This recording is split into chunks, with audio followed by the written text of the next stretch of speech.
Well, I started sewing when I was about 7 years old. My father actually taught me the basics because I couldn't understand why you had to put right sides together to make a seam so that you didn't see the seam when you were done. But then my mother fine-tuned everything. I started off with garment sewing, and I actually did not start quilting till actually I had my first child. You know, in regular garment sewing, you always sew with like a 5/8 seam, which is a wider seam, and that allows for adjustments. In quilting, you usually use a 1/4 seam.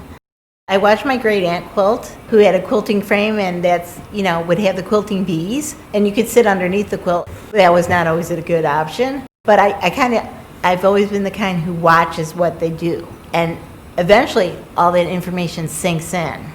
Ashley was another quilter. She says, well, you have the space. You should just start your own sewing group. I said, what do I know about sewing groups? She goes, you got the space, let's go. And so I said, okay. So I just invite other sewers, and it's not always sewing. Sometimes people bring their beading work, their knitting, their crocheting, their cross stitch, their handwork, whatever they want to do. And I think it's just a nice, it's like the modern version of a quilt bee. It's like just all the ladies get together once a month and just to be together and converse and, go over life while we're sewing. Because I run my own sewing group, so I get a lot of scrap fabric, and people don't know what to do with, Aunt Ginny's old fabric or Mom's old fabric, so I might just end up with a bag of it. And so then I just open it up to the girls who are in my sewing group and say, does anybody want any of this? And then I still end up working with the scraps. An orphan block would be when another sewer does a block. Say the quilt pattern might say it needs 20 blocks. Well, she made 22, and she doesn't know what to do with the other 2. She might just put them off to the side. And then one day she realizes she has a whole pile, and then I get the blocks.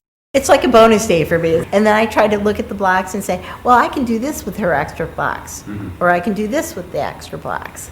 So then it becomes like, oh, what can I do with this? A puzzle. The fabric comes first for me. A lot of times you get a pattern, you're like, oh, you're all jazzed about this, and you want to get that fabric. But for me, it just whatever ends up in my lap. Every quilt will tell a story.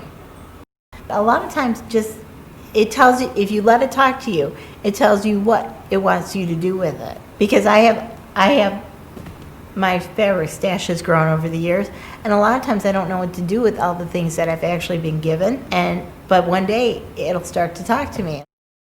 Sometimes I have to find a pattern or think of something. And I found a couple patterns that are like my go-to patterns at the time. And I love 2.5-inch strips, and I love 2.5-inch blocks, and so just go from there. First I decide, okay, if I'm going to do this is 16 patches, 16 little squares, and I had all these 2.5-inch squares. I'm like, okay, they're all sorted by color because that's the way I do it. And then I'm like, okay, well, what will look pleasing to the eye? And that's how I do it. I'm like, okay, I've got a couple greens. Let's throw some greens in here. And, I just try to make them, each one is a little bit different, but they have to be pleasing to my eye. Patches are just, it's a constant in quilting. And there's always something new you can do. It can be very relaxing. It can be a very rewarding hobby, It's just, it can be very fun. It can be frustrating if your machine is not right.